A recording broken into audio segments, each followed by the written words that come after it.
Hi everyone and welcome to this tutorial. In this example we're gonna program an AM modulator via Python. But at first, what is an AM modulator? You see, for the older versions of radio stations, what we had is the radio host, and then his voice would be combined or multiplied using a multiplicator with a carrier frequency, because you see the frequency of a human voice, although you can convert it to an electromagnetic wave, it won't get anywhere. You need a higher frequency. So that's why the high frequency which you tune on your radio, which is, let's say, 100, 150 megahertz, 200 megahertz, is actually the carrier frequency, or the frequency of the carrier, the signal that carries the message. All right?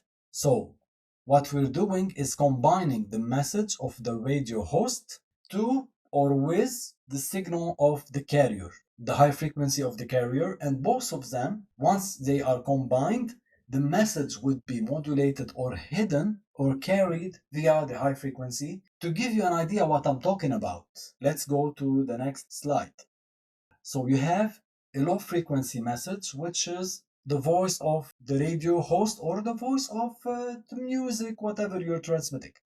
Okay, as you see here, M is the message. It's low frequency because actually the human ear can only pick up frequencies between 20 hertz and 20 kilohertz. This is what you can actually hear.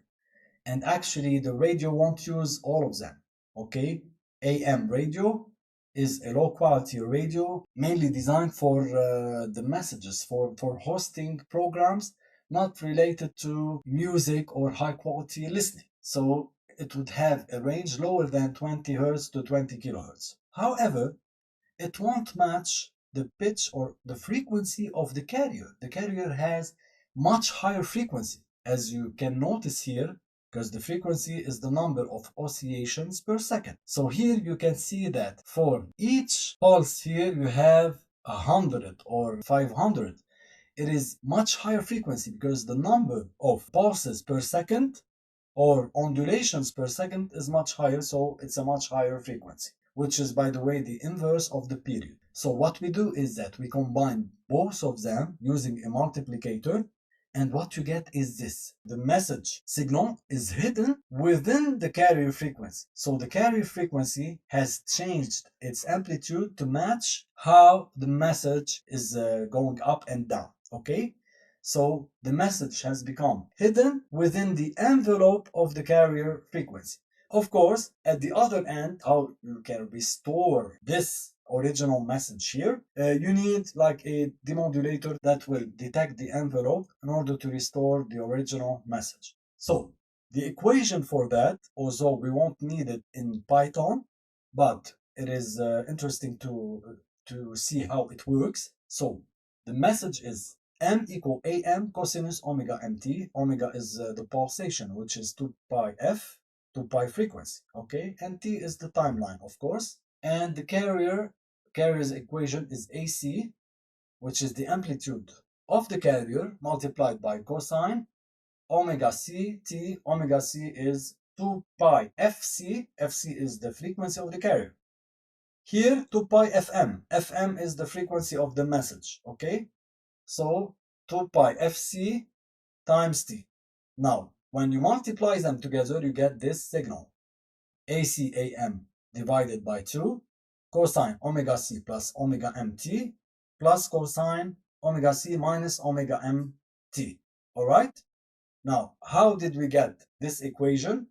It's related to mathematics. If you're interested, I have another explanation here. You have in trigonometry, cosine a plus b gets you cosine a times cosine b minus sine a times sine b. And you see, for the cosine, you get always cosines multiplied together, sines multiplied together, and plus is inverted to minus. So cosine a minus b, minus becomes plus here, is equal cosine a times cosine b plus sine a times sine b. Now if we add the two equations together, you get 2 cosine a cosine b, here plus minus Okay, you will get rid of this part. So 2 cosine A cosine B equal cosine A plus B plus cosine A minus B. 2 is divided here. Cosine A times cosine B equal 1/2 cosine A plus B plus cosine A minus B, which is this equation here. You see M equal AM cosine omega MT, C equal AC cosine omega CT. So S equal ACAM divided by 2, which happens here.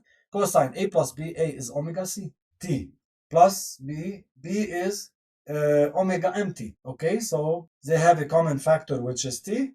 We get the T on the outside of the parenthesis, and you have omega C plus omega M. Then plus cosine A minus B, which is omega C minus omega M, also multiplied by T because T is a common factor. So this is how it actually works.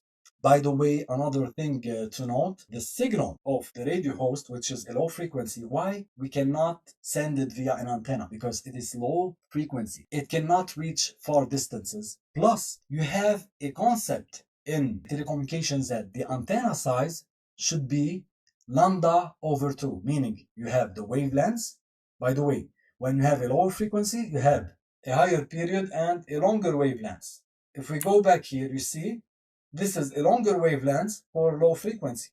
The size of the antenna, the length of the antenna should be lambda over 2. So for a longer wavelength, you need longer antennas. And actually, the wavelengths for the speech, okay, if you convert it to an electromagnetic wave, would be by the kilometers. So you would need 1 kilometer antenna, which doesn't make any sense. Plus, the reach is not that far. You need so much power to get the signal to go as far as you want. That's why we use a carrier frequency that doesn't require the same size of antennas. Actually, you need a very short antenna, and it has a higher reach. Now, let's write the program. So at first, what I need is import numpy as empty, okay? Because we are dealing with matrices. With an array having multiple values, the signal would be over multiple angles. Also, I need to import matplotlib.pyplot as plt. Okay, so let's create an array which will hold the values of the angles. Okay, so x equal np dot linspace. Okay, linspace would give you a range for the x-axis. Okay, so I'm only interested from -10 to +10, and with 800 steps. You have 800 steps, 800 points from -10 to +10. Okay, a visualization with a high resolution.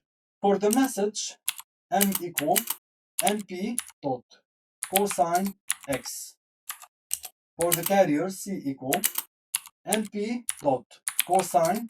Now, for the carrier, you have a higher frequency, so we need to multiply x here, which is each value of x, by at least 30 before multiplying both. Okay, let's plot. So plt.plot x to m. Let's see the message. plt.show also. Okay, so let's plot. And you see, this is the message from -10 to +10, 800 dots. -10 to +10. Now, let's plot C as well. Okay, so plt.plot x, C. We will plot them together, and you see this is the high frequency signal. For the modulated signal, S equal np dot multiply, because we're going to multiply the message signal with the carrier signal, and C. Let's plot. Let's give it color equal red. We'll also plot with it at the same time the message, just to show you how the modulated signal will be carrying the message. You will notice the envelope of the carrier after modulation is actually similar to the message itself. Okay, line widths. Okay, I will reduce the line width to 0.4 just for you to see the X message. Okay, however, the modulated signal is the one that will be transmitted, not the message. And you see, this is the modulated signal. The envelope, it looks just like the message. This is what we're doing here. That's the message. So when we detect the envelope and these peaks here, and this is what the circuit at the other end does, to restore the message, which is this blue dot. If I actually increase the line width a little bit so that it would be more visible, and you see, that's the message.